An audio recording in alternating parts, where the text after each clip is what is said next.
इसी में आप ये जो देख रहे हैं, जिसमें 1, 4, 7 और 10 नंबर की गिनती ये है केंद्र, और 1, 5 और 9 नंबर की गिनती आपको दिख रही है, ये है त्रिकोण। तो ये कुंडली में विशेष महत्व रखता है। आगे चल के इसके बारे में बहुत विस्तार से आप लोगों को बताऊंगा, चर्चा करूंगा। और इसमें जो पहले नंबर की गिनती लिखी है, ये आप सोच रहे होंगे कि मैंने केंद्र भी बताया और त्रिकोण भी बताया, तो ये लग्न है, यानी प्रधान है, ये हम स्वयं है, ये हमारा शरीर है, यही लग्न बनता है। और इसी से आपको पत्थर यानी स्टोन धारण करना चाहिए। यानी जो भी हम चीज़ें करते हैं वो किसको फ़ायदा मिलता है? हमारे शरीर को। और राशि कौन है? चंद्रमा उसका स्वामी होता है राशि का, तो राशि हमारा मन होता है और लग्न हमारा शरीर होता है।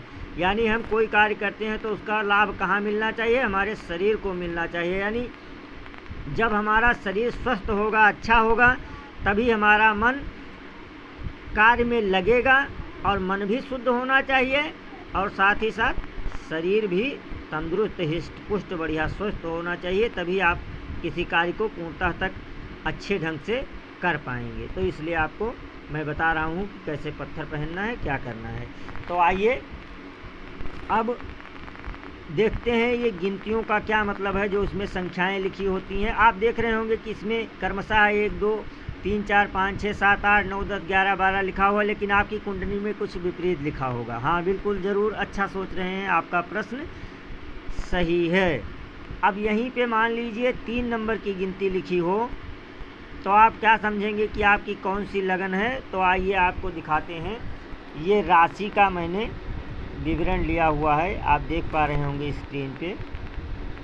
तो इसमें संख्याएं लिखी हुई हैं क्रमशः, जैसे 1 नंबर की गिनती पे मेष, 2 पे वृषभ, 3 पे मिथुन, 4 नंबर पे कर्क, 5 नंबर पे सिंह, 6 नंबर पे कन्या, 7 नंबर पे तुला, 8 नंबर पे आप देख रहे होंगे वृश्चिक, और 9 नंबर पे धनु, 10 नंबर पे मकर, 11 पे कुंभ और 12 नंबर पे मीन। यानी 12 ही राशियां हमारी होती हैं टोटल। अब 12 राशियों को अगर मान लीजिए आपके इस कुंडली में, जन्म कुंडली यानी लग्न कुंडली में देख रहे होंगे 3 नंबर की गिनती लिखी है, तो आपका 3 नंबर की गिनती में कौन सी लग्न बनेगी? तो आइए यहाँ देखते हैं। 3 नंबर में आपकी मिथुन राशि लिखी हुई है, यहाँ पे क्रम पे जो क्रम संख्या है, यहाँ पे आप देख रहे होंगे मिथुन राशि लिखी हुई है। यानी आप ये क्लियर हो गया, स्पष्ट हो गया। अगर यहाँ पहले कोष्टक में, इस चतुर्भुज में आपके कौन सी गिनती लिखी है? 3 नंबर। यानी अब आप ये समझ लीजिए कि आपकी जो लगन बनती है वो मिथुन है। अब 3 के बाद 4, 5, 6, 7, 8, 9। अब यहाँ 9 नंबर की गिनती पे चंद्रमा बैठा हुआ है मान लीजिए, तो हमारी राशि कौन सी बनेगी? राशि हमारी बन जाएगी 9 नंबर पे धनु राशि। यानी हमारी लग्न हो गई मिथुन और राशि हो गई धनु। यानी 9 नंबर पे चंद्रमा बैठा हुआ है और हमारी लग्न जो है वो कौन सी है? मिथुन है। यानी 3 नंबर की गिनती हमारे पहले को चतुर्भुज में लिखी है, तो हमारी लग्न ये होगी। अब इसी से आपको स्टोन पहनना है, पत्थर पहनना है। अब आपको एक विशेष चीज़ और ध्यान देने की ज़रूरत है। वो विशेष चीज़ ये है कि आपका ग्रह उच्च राशि में है, स्वराशि में है कि नीच राशि में है, यानी वो परिणाम कैसा दे रहा है। अगर शुभ परिणाम दे रहा है और उसकी महादशा चल रही है, वो कोई थोड़ा बहुत परेशानी में है, तभी आप पत्थर पहनिए, अन्यथा मत पहनिए। और अगर आपके राशि में आपका जो कारक ग्रह है और जो धनेश है, जो स्वामी है, वो कहीं 6, 8, 12 में तो नहीं बैठा है, पीड़ित तो नहीं है, इन सब चीज़ों का विचार करके ही रत्न को पहनिए, तभी आपको इससे लाभ मिलेगा।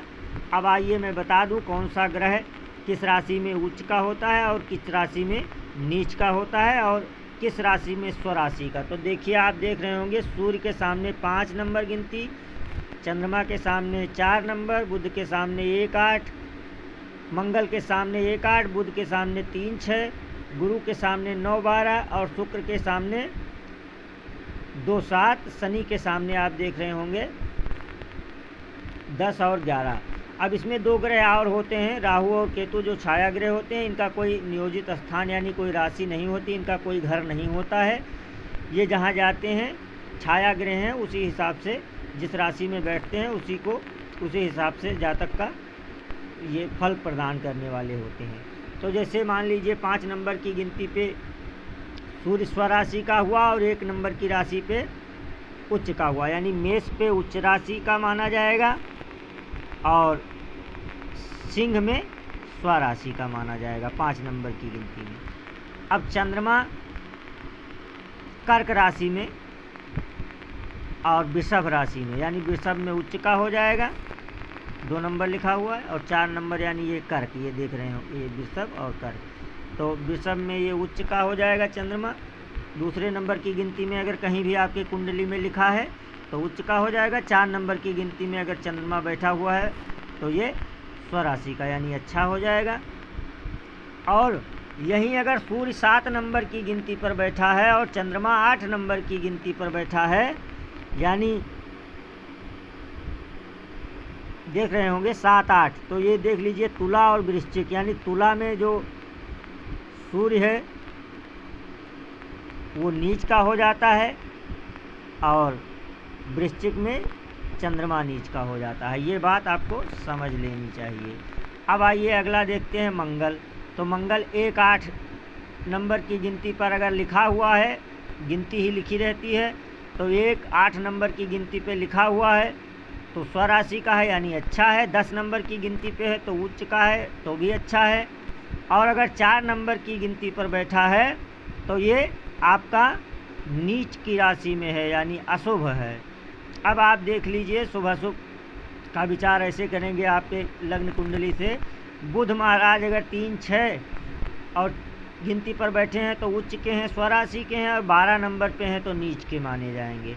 और अगर आपके बृहस्पति महाराज यानी गुरु भगवान जो है 9 और 12 में बैठे हुए हैं गिनती में आपकी कुंडली में, कहीं भी लग्न कुंडली में, तो ये स्वराशि के होंगे। 4 नंबर की गिनती पे हैं तो उच्च के होंगे और 10 नंबर की गिनती पे ये नीच के, यानी मान लीजिए बहुत ही खराब है। और इसमें शत्रु राशि भी बताएंगे, शत्रु की राशि भी होती है, कौन किसके ग्रह किसके शत्रु और मित्र हैं, आगे अभी भी चर्चा होगी। तो अब आप देखेंगे शुक्र महाराज 2 7 नंबर की गिनती पर अगर आपकी कुंडली में कहीं भी लिखे हैं तो ये स्वराशि के हैं। और अगर 12 नंबर की गिनती पे लिखे हुए हैं तो ये मान लीजिए कि उच्च में हैं, ये बहुत अच्छे फल देने वाले हैं। और 6 नंबर की गिनती पर अगर ये कहीं आपकी कुंडली में बैठे हैं तो मान लीजिए कि अब ये पीड़ित हैं, यानी ये अशुभ हैं आपके लिए, यानी नीच की राशि में बैठे हुए हैं। शनि महाराज अगर 10 और 11 नंबर की गिनती में आपकी लग्न कुंडली में बैठे हैं तो स्वराशि के होंगे। और यहीं अगर 7 नंबर की गिनती पे हैं तो ये उच्च के होंगे। तो आप समझ लीजिए अगर इन गिनतियों पर आपकी कुंडली में कहीं भी बैठे हैं तो आप समझ लीजिए आपके शुक्र बहुत अच्छे हैं। और इसमें डिग्री और अस्त आदि का अवस्था का भी विचार आपको करना है, साथ ही साथ वो आगे चर्चा का विषय है, आगे बताएंगे। अब अगर ये 1 नंबर की गिनती पे बैठे हैं यानी मेष राशि में तो ये नीच के होंगे यानी अशुभ है। अब आप लोगों को आशा करता हूँ इतना समझ में आया होगा। अगला वीडियो आप देख लेंगे, आपको सारी चीज़ें उसमें क्लियर हो जाएंगी। तो अगर आप लोगों को ये जानकारी अच्छी लगी हो तो इस रोचक जानकारी को और लोगों तक शेयर करें और ज़्यादा से ज़्यादा इसको देखें, पूरा देखें, बीच में स्किप करेंगे तो समझ में नहीं आएगा। हर हर महादेव, जय शिव शंभू।